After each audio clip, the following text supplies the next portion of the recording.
Good. Hey, everybody. Welcome to episode number 33, I'm pretty sure, of season 3 of the Fantasy Fullback Dive, brought to you by the good people at the Roto Street Journal. For the second pod in a row, we are live on YouTube. So, brace yourselves for the technology that we're just coming right in your face with. I mean, look out, because the technology is going to be maybe a little more than you can handle. I'm Nat the Truth Jones, of course. With me, as always, the Wolf of Roto Street himself, in an oddly lit living room, apartment, basement combo. Wolf, how you doing?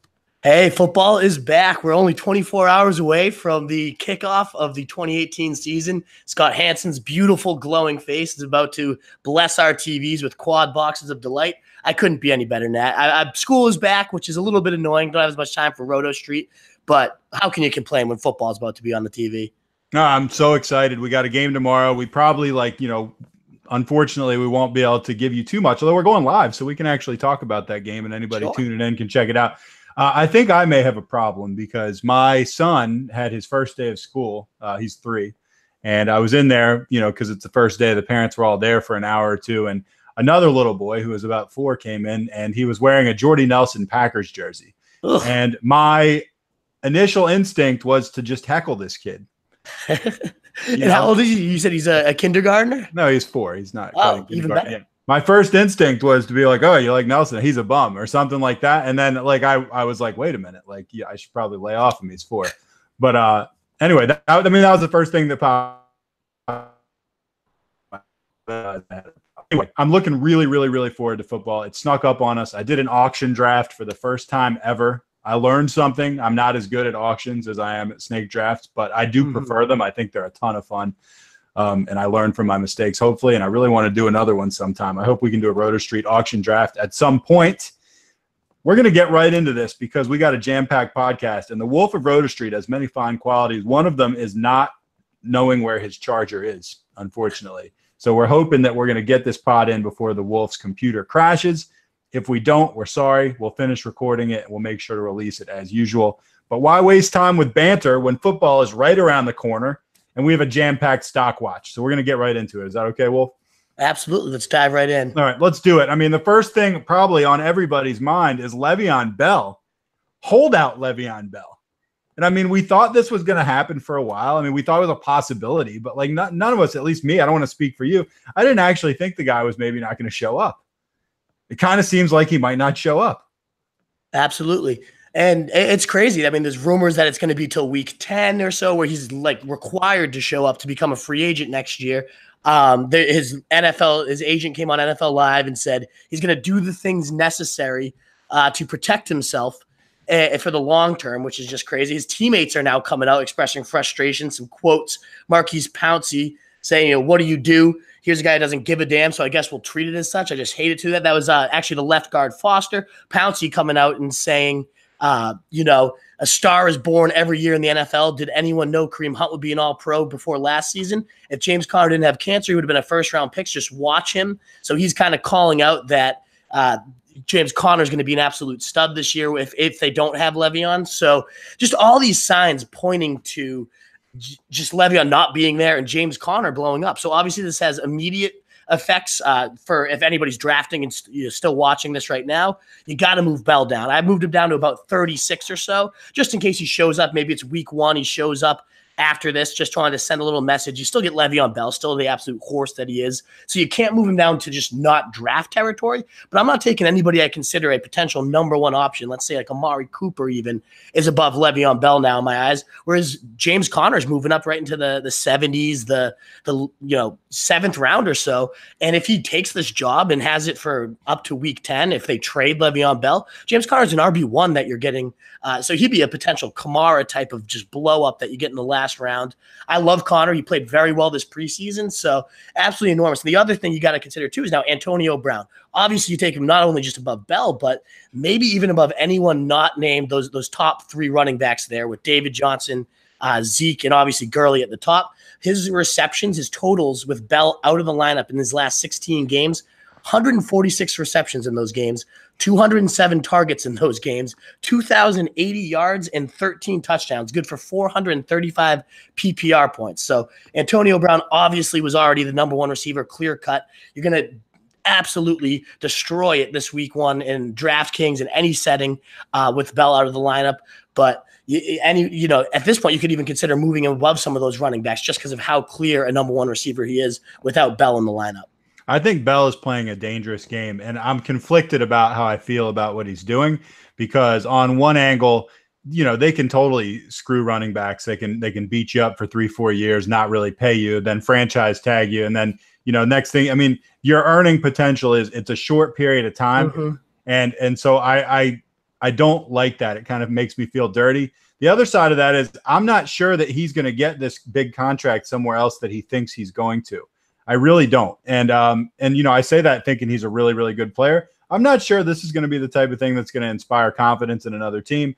And I also think that he's better on the Steelers than he would be most other places. So I don't know. I'm conflicted. I don't see this working out great. Obviously, from a fantasy standpoint, there's a lot of people that got hosed over this. We're going to move right on to Jerick McKinnon. We're not going to talk about this very much because the Wolf did a one-shot interview with our good buddy, Grant Cohen, who got us some great podcast ratings last year. And I heard you had an awesome conversation with him yesterday, Wolf. Oh, absolutely. He was fantastic. As always, Grant Cohen just comes in with the hot takes. It's Grant, that's his style. And he gave us, a little picture of what this backfield could be. I originally was saying, I think it's going to be Alfred Morris. He's more of the bell cow style back. And Grant thinks, by week 3-4, that could be the case because he has such a good feel for Shanahan's inside zone. But Grant made sure to point out that this is a new Shanahan offense too. Yes, they run a lot of outside zone and what his staples are, but a lot of passing game and new verbiage, and Breida is much more versed in that. And so he predicts that Breida will be the starter, get the first crack at establishing a hot hand, and he's not convinced that Breida won't do that. So both of those guys, either way, obviously are much more draftable. And again, don't forget that Morris had 1,613 yards and 13 TDs as an undrafted or 6th-round rookie under Shanahan just a couple seasons, 2012. So, yeah, it's a long time ago. But Morris does have some fresh legs. He was an absolute bull when he got some time with the Cowboys, even though Zeke was the number 1 guy there. So he's got some potential value, Morris does. And then also Breida obviously getting maybe the first crack according to Cohen. So both those guys fly up into around 7 through 9 territory because Shanahan's had 3 straight top 10 running backs. 5 out of his last 6 have been top 15. So, this guy's churned out running back 1 after running back 1. Who knows if these guys have the talent to actually thrive and do that. But, we've seen Morris do it before, and Breida does have 4.39 speed and solid vision, so maybe he could explode. Both guys need to be rostered far more than they had to beforehand, and obviously it's just devastating for Jerick McKinnon and anybody who drafted him ahead of time. And I'm one of those people. I'm in, I think, 4 leagues, and I had him in 2. So, great for me. I do think that I will be able to recover, but it hurt. I spent a high pick. I want to say 3rd-round pick, maybe even 2nd round in one of my leagues on him. It was not, but I think I had him in the Roto Street Journal League, as a matter of fact. Absolutely, so, you do. Yeah, I did. I got rid of his ass. Anyway, Patriots running backs. If there's something that you can give me on the Patriots running backs, and you've got here listed Patriots running backs, clarity. If there's one thing I would love when it comes to the New England backfield, it's clarity. So if you could give me some of that, I think the people would really, really appreciate it. So give it to me. Yeah, and you're dead right to point out that these guys are never clear. So who knows exactly what's going on? But it seems a little clearer, at least entering week 1, because Burkhead's off the injury report. We know he has that slight knee tear and whatnot. But if he's off the injury report completely, that suggests he's going to be ready to go for a full workload, which I love to know because that's the guy that scored 8 touchdowns in 10 games, 6 in his last 7 games, and just was the RB12 during that span where he just really blew up. I can see him just being lined up for that role, maybe even a little bit more work, especially against the Texans. This is a very stout defensive front. A lot of dump-offs coming to the running backs with Michel potentially out. He was limited today at practice, but there's rumblings that he's probably going to sit this one out. Then you got James White to look at. He's my running back 33 plus 7 on the ECR because I can see him, again, dump off city for the running backs. Him and Burkhead maybe lining up on the field at the same time with such a lack of wide receiver options on this team. It's going to be a short peppering those guys over the middle. I see a lot of receptions coming for Burkhead, a lot coming for White, probably a score for Burkhead. So I'm higher on both of those guys entering week 1. If Michel plays and now this becomes a 3-headed nightmare, or Jeremy Hill starting to work at the goal line, which could totally happen. There's, like you said, it's always as clear as mud with the Patriots running backs. Who knows how those guys are going to factor in? But right now, it seems like it's going to be very clearly Burkhead, James White, and when you're in such a high-powered offense and a potential shootout game against the Texans, there's going to be some fantasy value to be had there. So I like both those guys a lot this week. All right, well, that's the stock watch. Obviously only 3 things, all pretty significant. I still would be scared to buy too much of a piece in the Patriots backfield, but who knows? There's certainly talent to go around. But McKinnon, Bell, those are big, big, big stories. All right, we're going to move on. We're going to talk week 1. Week 1 starts tomorrow, people, and really, really like full-on starts Sunday, but we got a game tomorrow night. So the Wolf is going to provide you with a guy at each fantasy position that he's higher than the ECR at, that he's lower than the ECR, and a guy he's just going to take a little Hail Mary on if you're in the gambling business, which if you're playing fantasy football, you at least have a toe or maybe an ankle or, a whole leg in. Let's talk quarterbacks. It's no surprise who the Wolf is higher on than the ECR, the guy that the Wolf has been gently massaging the shoulders of all offseason and preseason, and that is one Pat Mahomes. So talk to us about Mahomes real quick. Wolf. I'm going to keep you to a minute or so on each of these. Right. This is no surprise to anybody. If you've been listening to the fullback dive, I've been raving about Mahomes since February. So the fact that he was QB 19 on the ECR blows my mind, and I think he's easily the most value quarterback compared to the ECR this week. My QB 11, because the Chargers are a strong D, I can get why there's some reservations with him. They have a very strong secondary, a much improved front 7. But this is going to be a shootout. The defense is horrendous for the Chargers. Rivers is going to carve them up, and Mahomes is going to have to play catch-up. And there's nobody better to just chuck 70 yards down the field and try to play catch-up than Mahomes. Is going to have some picks this game. I bet he has at least 1, maybe 2. But he's going to throw some touchdowns in garbage time and catch-up mode. I also think that's going to be the case. He's got such a stacked weapons cabinet. This offense is going to be a juggernaut. I think this is going to be a great just – bomb after bomb from both sides type of game where we're just getting point factories, and point factories are what you look for in fantasy. That's my prediction for this game. I know Rivers, I would start Rivers. I recommended you draft Rivers and Mahomes together. I would start Rivers over Mahomes in this game. He's my QB 5, and I think he explodes higher on him than the experts as well. But I think Mahomes is definitely a great option. I'm starting him in 3 leagues because of this back and forth battle that I'm seeing and envisioning unfolding here in LA with Mahomes. I absolutely love it. I think it's just the game where he proves that we were right to be high on him. He comes out, explodes, and shows you that he could be a league-winning quarterback this week. Keep in mind, it's LA too. There's going to be a lot of Chiefs fans there. And absolutely. Yeah, there are. And so anyway, maybe more than Chargers fans. No, seriously, I'm not kidding. So I don't own Mahomes in any leagues. I wish I did. I do own Rivers in a couple leagues, so I'm going to roll him out there. Good old reliable Phillip Rivers. Good old reliable, baby. Other side of the coin there, Andrew Luck. For some reason, people are high on this guy. I don't get it. I mean, I've never been high on this. I mean, I'm not going to say never. It's been a while, though. You're lower on him than the experts. Explain why. Absolutely, yeah, and I can't believe that he's quarterback 11 in the expert rankings. I'm 5 lower. I haven't done it 16, and I might even be too high there. For one, he hasn't looked good in his return yet. Is the preseason? Yes, I get it. Is it a vanilla offense? Yes, I get that too. But still, I haven't seen much that suggests he's got his full arm back and he's ready to go. His weapons aren't great. And now he's got both his tackles, his left tackle and his right tackle, not at 100%, both questionable for this game. If both miss it, then that's just horrendous. Even if one misses it, especially Costanzo on the blind side, would be crushing for this guy who's obviously susceptible to hits, doesn't know when to go down. I'm nervous about it. I mean, since he's not a great defense, I can see Cincy putting up their points and making it so Luck has to put up some too. But I just don't like it. There's a lot of quarterbacks I like more than Luck, just to have much less risk. I would definitely not rank him as a quarterback 1, which is what the expert consensus has him on. I'd much rather have Mahomes, who we just talked about, and a lot more other guys that are ranked below Luck by the experts. There's too much risk until I see it, until I know that he's really ready to go and connecting with all this mismatched weapons cabinet. I'm not going in on Luck yet. All right, Hail Mary, and this is actually a guy that throws a pretty good deep ball, so not a bad term to describe him with, and that's your boy Tyrod Taylor. If you're taking a Hail Mary on a guy, he might not be a bad guy to choose. I don't see him keeping the starting job too long, even if he does well. I kind of feel bad for him. But it's week 1. He's in there. He's the guy. Why do you think he's a guy you might want to take a chance on?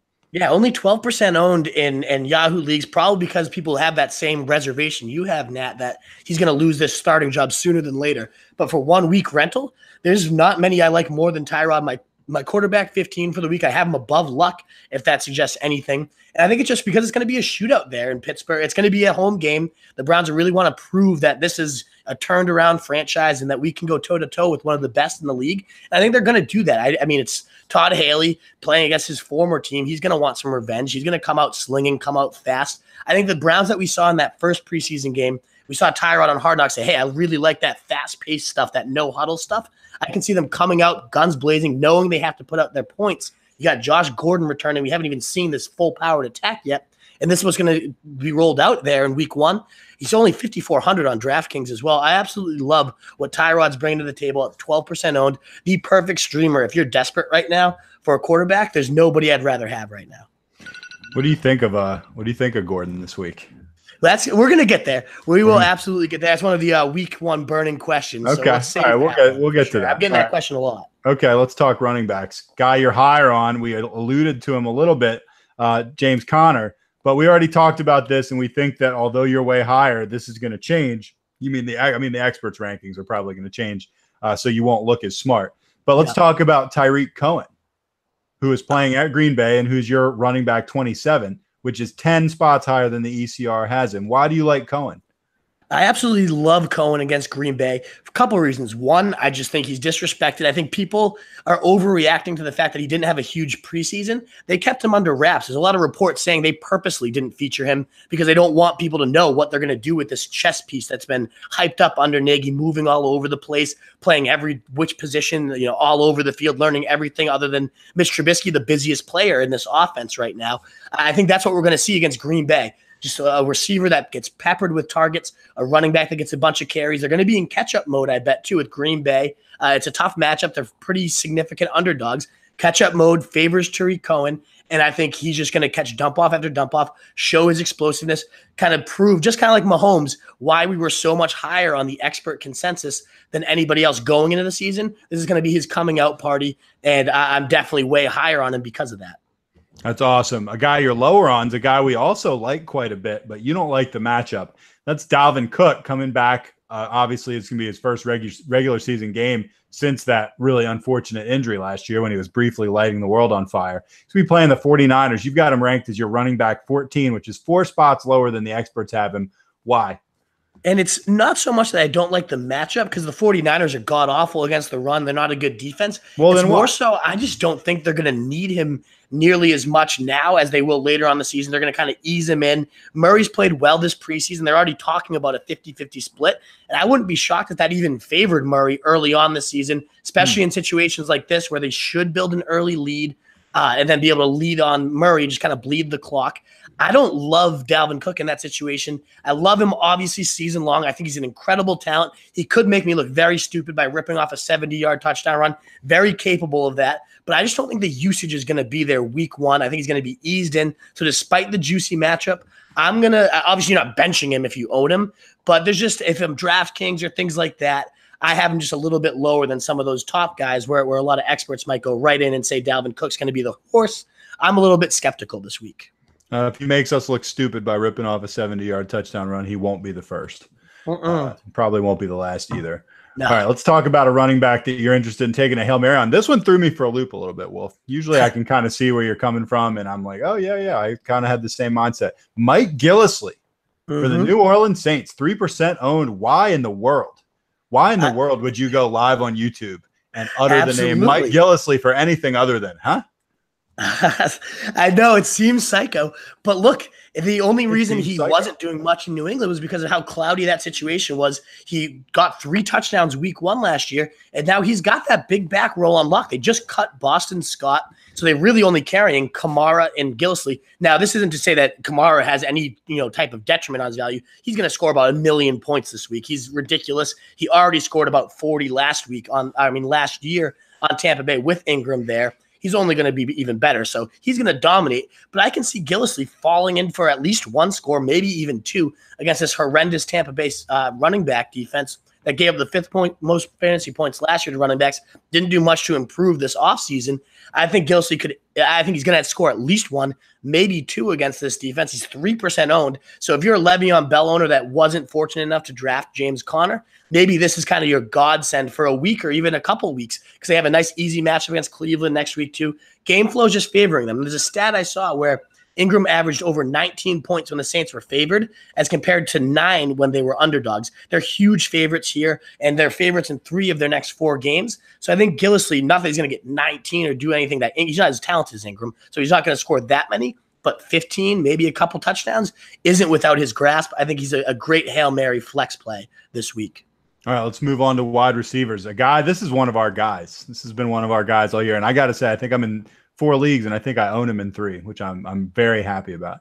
Absolutely. And that is Jarvis Landry at receiver. We've got him as our wide receiver 12, which is 12 spots up on the experts. You've got next to this 10 catch touchdown upside. I want you to, I think I know what you mean. Break down why Jarvis Landry is our guy that we really think is a smart play this week. Absolutely. It goes in hand with what I was saying about Tyrod, or Tyrod, gotta get it right now that we know his real name. But it's the shootout. They're going to have to be putting points on the board to keep pace with the Steelers. And I think they're going to do just that, come out no huddle. We saw Landry and Tyrod have that chemistry. All the reports are they've been synced in. Gordon's getting worked in. I don't see him overtaking Landry, at least this week right now, as that number 1 guy. I think Landry has that chemistry. I think he's going to catch 9, 10 balls as that key cog to this attack, be moved all over the field, used creatively under Todd Haley. All that stuff we've been saying comes to light this week in week 1, and Landry dominates. I just simply put, I think he's going to be a clear wide receiver 1 this week. I agree. And I mean, it's one of those things where it's like, maybe we're kidding ourselves, but I don't think so. I really buy into this completely. I think he was a great value in almost all the drafts I got him in. And I think he could really light him. I think I could be a top 5 wide receiver this year. I really do. We'll see what happens. He was last year. I mean, he was I know. Worst situation, right? You would think so. Guy. Yeah, I think he's a great value. I really think the guy was a steal where we got him, and we'll see on the field. But I haven't seen anything in the offseason led me a different way. All right, let's move on to lower. Let's talk about Demaryius Thomas of the vegan lifestyle, who is clashing with Seattle. You've got him as your wide receiver 30. That's 12 spots lower than the experts. I mean, you make the point that he's probably not the number 1 guy, at least the fantasy wide receiver 1 on this team, right? But people are still treating him in drafts, and when they're ranking him on ESPN and stuff, they're acting like he is. But we don't think that anymore. No, not at all. It's Emmanuel Sanders' job. He's the one that's in the slot. That's where Case Keenum loves to throw to. 25% target share for Adam Thielen last year was the tops in the league. 32% on third downs. We already saw Emmanuel Sanders garner 60% of the third down looks this preseason. The most targeted wide receiver this preseason. It's Sanders as that number 1 target, and he's ranked below DT, who's a vegan pussy like you just mentioned. So we already have that against him. Plus, he's going to be the clear number 2 below Sanders. Why is he ranked ahead of them? I don't know. It's Sanders' job. He's going to be the guy that you want to own. He's the one that should be higher than DT, but for some reason isn't. Not that DT can't do some damage against a banged up Seattle secondary, but to me, the fact that he's the clear number 2 in this mediocre attack at best means he should definitely be lower. Hail Mary, John Brown, 20% owned, 1% started, going against the hapless Buffalo Bills. Why do you like Brown so much, other than the fact that he's going against the hapless Buffalo Bills? Or is that was point number 1 is hapless. That's definitely hapless. But also John Brown just having that extreme chemistry all preseason, every report, star of camp, exploding, giving Joe Flacco new life with his deep ball, all that stuff. We saw a really nice touchdown connection in the goal line area. So he was doing it in close, going deep and burning people. And I think this could be a real coming out party for him where he just flashes why he got all that puff against a bad Buffalo team. Flacco kind of wants to come out and make a statement, throws a couple deep bombs to John Brown, only 3,700 on DraftKings. And like you said, 1% started this week. He's going to be a guy that is so much just that guy after week 1 that shoots up in ownership. I can see that being John Brown as he explodes onto the scene in week 1. All right. No arguments here. I agree. I think the Bills might be giving up a lot of Hail Marys to a lot of people this year. Let's talk tight ends. Guy you're higher on, Trey Burton. You've got him as your tight end 5. That's 3 above what the experts have him. He's playing against Green Bay. We've already referenced this matchup. I'm assuming you're going with similar logic to why you like Tariq Cohen so much. Exactly. Dump off city, right? They're going to be playing from behind. Trubisky wants that high percentage throw. He's got that, Travis Kelce roll on lock. We saw it throughout the preseason where he lined up in the slot on 50% of his snaps, just like Travis Kelce did over with the Chiefs. Caught a touchdown in 45 yards, was the top targeted guy from Trubisky. All that's carrying over. We saw Kelce lead the Chiefs in targets, 122, led all tight ends, in fact. That usage, Shaheen's out of the picture now, so no touchdown vulture that we were worried about with that 6'7" monster. He's out of the picture. He's on the injured reserve, so he's not going to be back till at least week 8. I think this is, again, Trey Burton just shows why we were so high on him, and just in catch-up mode, catches at least 6 to 7 balls, gets a score in there. I really like him as my tight end 5. I think he's way too low by the experts. All right, a guy, you don't have any crazy out there picks for lower on tight end, but the guy that you put out there, Roto Street Journal's favorite, Jack Doyle, they had to hurt you to put him on this list. Oh, absolutely. The Beanstalk is one of my favorites, but it just goes hand in hand with luck where I just don't know. And maybe it favors Doyle because the protection could be so weak. He just needs dump. But I don't see the matchup's not that intriguing since he was decent against the tight end last year. Eric Ebron showed good chemistry. He's heavily involved. And there's just some streamers that in the Hail Marys. I'll kind of segue that into this. I love Austin Seferian-Jenkins if he's healthy. I know there's some health risk here, but if he's on the field, he's my tight end 11 against the Giants that just get pulverized by tight ends since last year. In this preseason, they showed no difference. They're going to get destroyed. They have no linebacking core. Ben Watson against Tampa Bay definitely has some high touchdown upside. He looks chiseled like an Under Armour mannequin, as the reports, according to Nick Underhill and everybody. He's my tight end 13. So those are just a couple guys I like more than Doyle that are going ranked below him, going less expensive on DraftKings. I just like some of these Hail Marys more than Doyle. Yeah, I don't disagree with much of what you said. I will say that although I'm not trying to get into the Colts tight end business by any means, I could see what I perceive to be possible limitations from Andrew Luck actually making Doyle his go-to guy. I mean, I could absolutely see that happening. I mean, we haven't seen the guy throw with any sort of velocity or distance. And to me, that's like a, tight end, 10. We'll see what happens. I could see T.Y. Hilton maybe being a bust. All right. Let's move on to defense. Defense you're higher on than most, the Falcons. You've got them up there a few spots above the experts. Who are they going against? They're going against the Eagles, right? Yep. On Thursday night. Why do you like them so much? And this is the Nick Foles-led Eagles, though, not the Carson Wentz. You mean Super Bowl MVP Nick Foles? All right, yeah, shut the fuck up. No one cares about Super Bowl MVP. That shit's all long over. We've seen the real Nick Foles come out this preseason. He looks like his garbage. So how many of those Super Bowl MVPs did Brady have that we're not supposed to care about? Yeah, whatever. Get out of here. We're worried about week 1 Nick right Foles now. He's in the club. He's in the club. I'm not worried about this.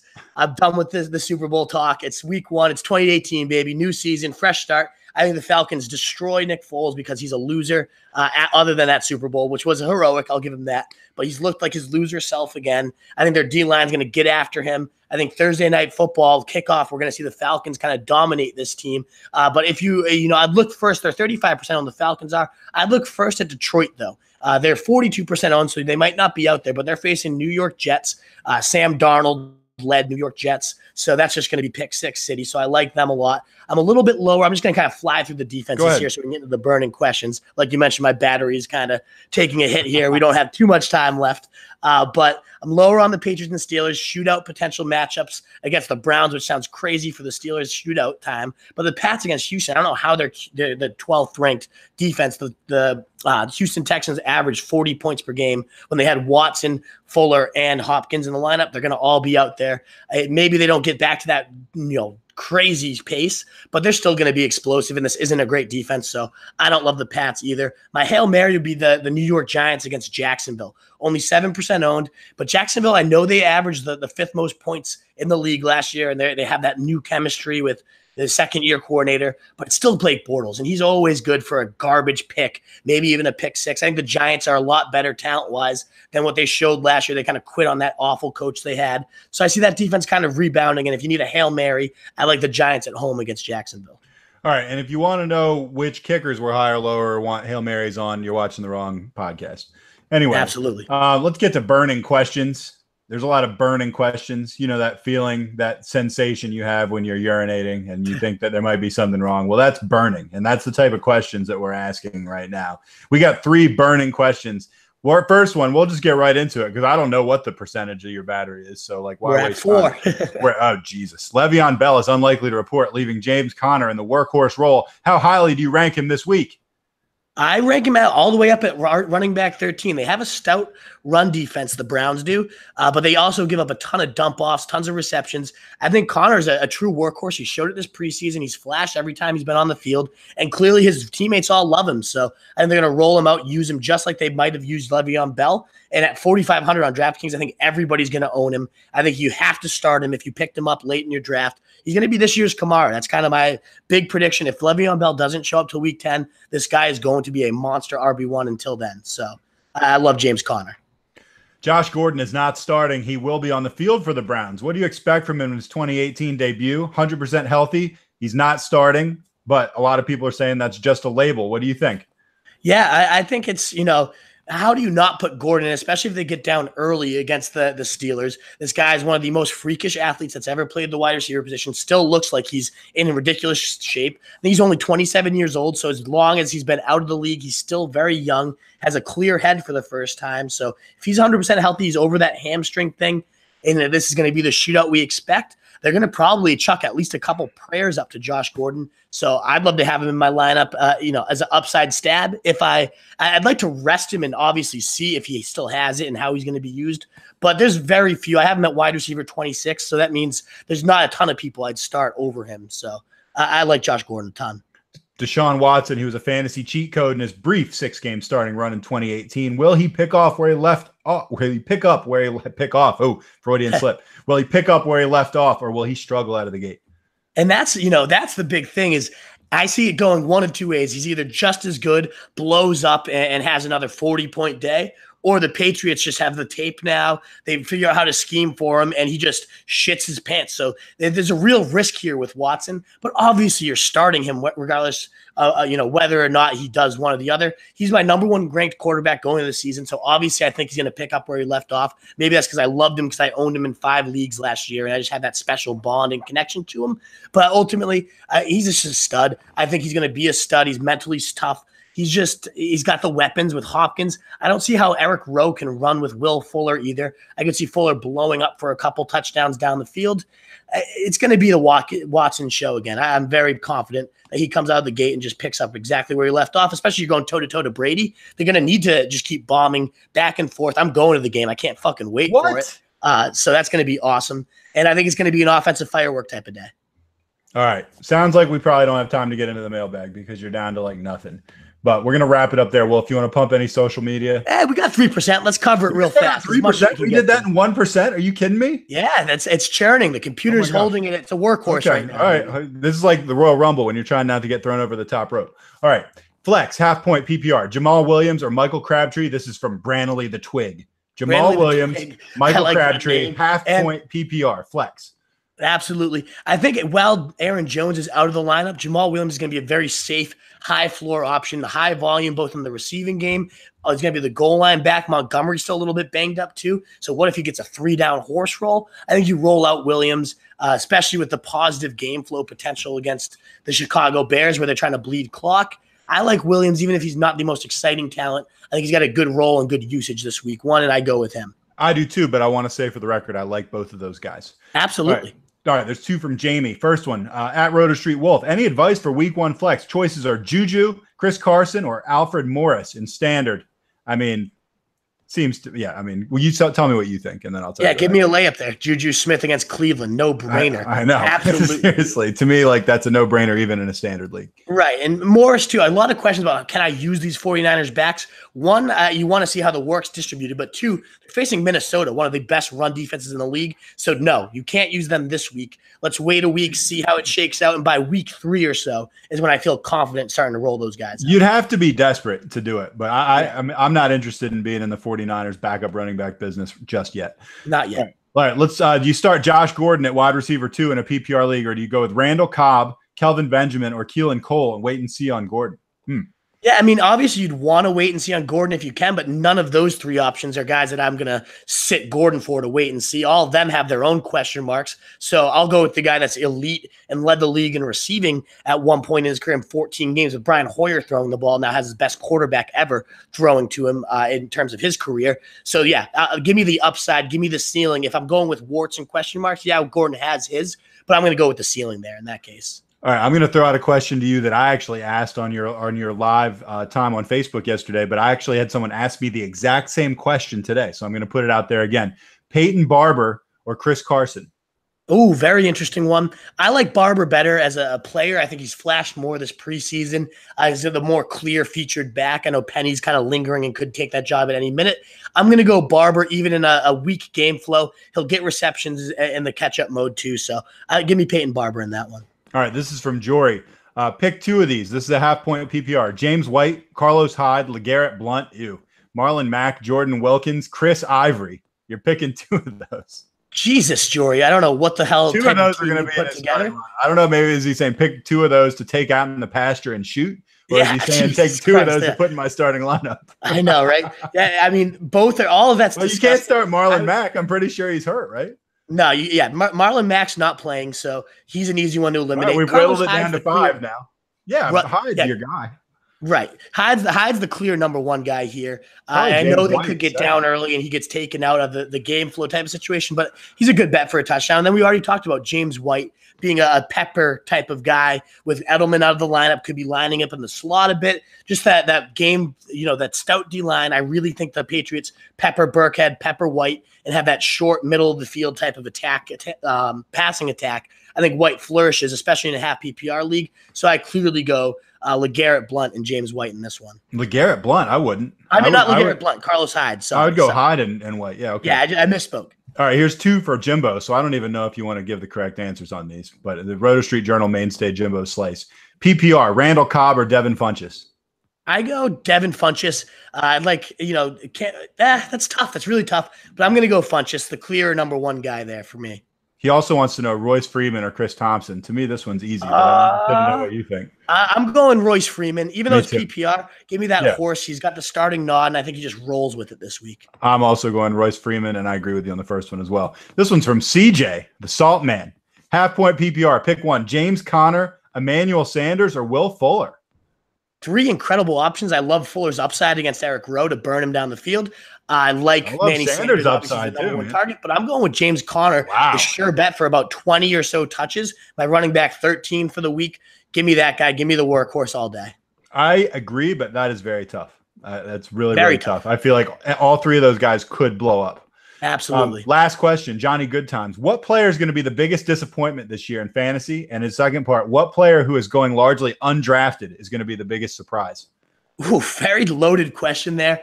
I mean, Le'Veon Bell clearly at this point is an easy shoe and answer to the biggest disappointment. If he holds out any longer, a top 3 pick, that's just crazy and brutal. In terms of the biggest surprise, I mean, James Conner would be the also easy answer, but I'm going to go with Chris Ivory. I think nobody owns him right now. And I think Shady McCoy, whether he gets hurt or suspended at some point, Ivory takes over, rumbles like he is, and I think Ivory could make difference-making potential as someone that's completely unknown right now. And you handled that mailbag. That was great. Now, absolutely, and the battery hasn't died. Okay, pump your social media. Let's go. Roto Street Wolf on Twitter and Snapchat for me. Roto Street Journal on Facebook, Instagram. Obviously, YouTube. If you're watching now, you're subscribed, which is awesome. And then, obviously, if you like what you heard, please subscribe. Please help us out and give us a review. It makes all the world to us. Thank you.